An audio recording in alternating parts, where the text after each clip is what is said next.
Hello students, welcome back to Be Your Talker. So today we are going to discuss class 10 English worksheet number 39 for day 2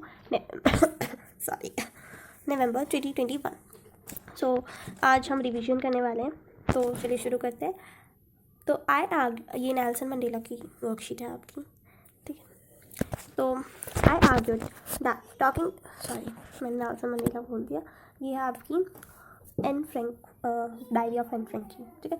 तो I argue that talking is a students trait. मैंने argue किया, मैंने खिलाफ बोला teacher के कि जो talking है मतलब बातें करना जो है वो बच्चे का इनहेरिटेड ट्रेट है, मतलब वो उसकी आदत है. That I would do my best to keep in under control. और मैं अपनी तरफ से पूरी कोशिश करती हूँ कि मैं उसको उसको कंट्रोल में रखूँ. But that I would never to cure myself of the habit since my mother talked as much as I did if no. पर मैं ऐसा नहीं कर पाती हूँ कि मेरी मदर जो है वो भी बहुत ही बोलती है मेरी तरह. तो ये मेरी उनसे इनहेरिटेड हैबिट है, ठीक है. And that there is not much you can do about inherited traits. और इसलिए आप कुछ नहीं कर सकते ज़्यादा इनहेरिटेड ट्रेट्स के लिए, ठीक है. मतलब इनहेरिटेड ट्रेट्स मतलब कि जो हमने गुण पाए हैं अपने माता पिता से, ठीक है. Who is arguing and with whom in these lines? तो कौन किससे आर्ग्यूमेंट कर रहा है. तो इसमें आएगा आपका एन फ्रैंक, और जो कि अपने टीचर मिस्टर कीसिंग से आर्ग्यू कर रही है, ओके.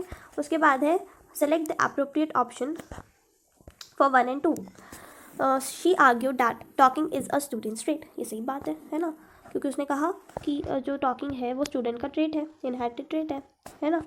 उसके बाद she kept quite in the class. ये फॉल्स है आपकी. वो चुप नहीं रहती थी, वो बातें करती थी, तभी तो मिस्टर कीसिंग उन्हें पनिशमेंट देते थे, ठीक है. तो इसमें आएगा आपका first is true but second is false. तो इसमें कहाँ दिया है, सेकेंड इज़ ट्रू दिया है. Both 1 and 2 are not given in the lesson. Second is opposite of 1. तो इसमें आपका ऑप्शन निकल दिया हुआ है. यहाँ पे आएगा फर्स्ट, क्योंकि उन्होंने आर्ग्यू किया था, है ना. और इसमें आपका आएगा, आप इसे ठीक कर लो कि first is true but second is false. ये आप ठीक कर लेना. उसके बाद आता है why was Wanda Petrolski treated differently at school. Wanda Petrolski को ये इन्हें घुसाना नहीं चाहिए था, दूसरे चैप्टर की लाइन्स है. तो ये आपका क्वेश्चन 2 है, वो ए और बी पार्ट था जो कि उससे रिलेटेड था. अब ये रिवीजन चल रही है तो आपको सारा मिक्सअप करके दिया जाएगा. तो वांडा पेट्रोल्स्की को अलग से ट्रीट क्यों किया जाता था. A, Wanda lived at Boggins साइट and had strange funny name, क्योंकि वो बॉगिंग साइट पे रहती थी और उसका अजीब सा नाम था, फ़नी नेम था. और she war a shabby blue dress and a feet were caked with mud. She said that she had 100 dresses lined up in her cupboard. वो पहनती तो खाली एक ब्लू ड्रेस ही थी, और वो कहती थी कि मेरे पास 100 ड्रेसेस है. तो इसलिए मजाक उड़ाते थे. या फिर ऑल ऑफ दी. इसमें आता है ऑल ऑफ दी अबव, ठीक है, क्योंकि वो इन सब चीज़ों की वजह से ही जो वांडा पेट्रोल्स्की को अलग से ट्रीट करते थे, ठीक है. क्योंकि वो ऐसे उन्हें तो यही लगेगा ना कि वो झूठ बोल रही थी, क्योंकि एक ही ड्रेस पहन के आती थी. उसके बाद है how did the veterinary doctor आना चाहिए यहाँ पे. Save Tricki's life. कैसे उन्होंने बचाई. By taking him to the hospital, by taking him for a walk, by giving him extra meals to build up his stamina, both B and सी.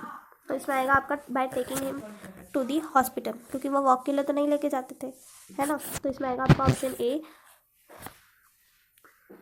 और क्योंकि ये तो जो थी मिसेस फम्फरी कर रही थी कि उसके लिए एग भिजवा रही थी, जैसे उन्हें पता चला हाँ वो थोड़ा ठीक हो गया है, एग भिजवा रही थी, ब्रांडी भिजवा रही थी, ठीक है.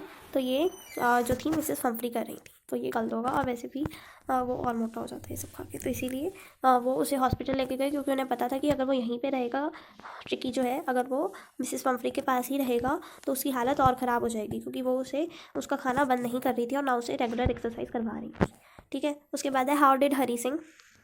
कैसे Hari Singh that Anil had forgotten him. Hari Singh को कैसे पता था कि अनिल ने उसे माफ़ कर दिया है. Anil gave him a 50 rupee note and promise to pay him regularly. Anil would start teaching him how to sentences neither A और B, both A and B. तो इसमें आएगा आपका बोथ ए एंड बी, ठीक है. वैसे तो ऑप्शन ए आपको सही लग रहा होगा, लेकिन बी भी सही है, क्योंकि वो फिर से उसे पढ़ाना शुरू करने वाला था, ठीक है. तो इसमें आएगा बोथ ए एंड बी, ठीक है. उसके बाद identify the most likely tone of the poet in the lines. To say that for the destruction ice is also great. Sarcastic, serious, amuse, celebrate. इसमें आपका आएगा sarcastic, okay. A option. Name the literacy device used in merrily bouncing down the street and merrily open. इसमें आपका होगा anaphora. तो anaphora में क्या होता है, जैसे हमें अगर मतलब पोएम में राइमिंग स्कीम होती है और थोड़ा राइम बिठाने के लिए पोएट क्या करता है अपने हिसाब से उसमें चेंज कर देता है लाइन, तो वो एनाफोरा हो जाती है। तो इस पोएम में ये इस लाइन में एनाफोरा यूज़ हुआ है, ये बॉल पोएम की लाइन है। ओके, उसके बाद identify the most likely tone में टू से the destruction ice is also great, तो इसमें ये आयरनी है इसीलिए सार्कास्टिक। उसके बाद है Y could not Nelson Mandela fulfil his twin obligations, तो इसमें आपका आएगा आप लिख सकते हो कि कौन सी ट्विन ऑब्लिगेशंस होती है। ओके, तो ट्विन ऑब्लिगेशंस कौन सी होती है, फर्स्ट होती है towards his family and second one is towards his community society. Okay, उसके बाद आप लिखोगे he could not fulfil his twin obligations due to the apartheid system in South Africa. If a person fulfills his twin obligations, then he has to live like a monk. His obligation towards society, he has to live like a monk. आप ऐसे लिख सकते हो, ठीक है। तो आज की वर्कशीट खत्म होती है, उम्मीद करती हूँ आपको अच्छे से समझ में आ गई होगी। अगर अच्छी लगती है तो वीडियो को लाइक कर दीजिएगा, शेयर करिएगा अपने फ्रेंड्स के साथ, और चैनल पर नया तो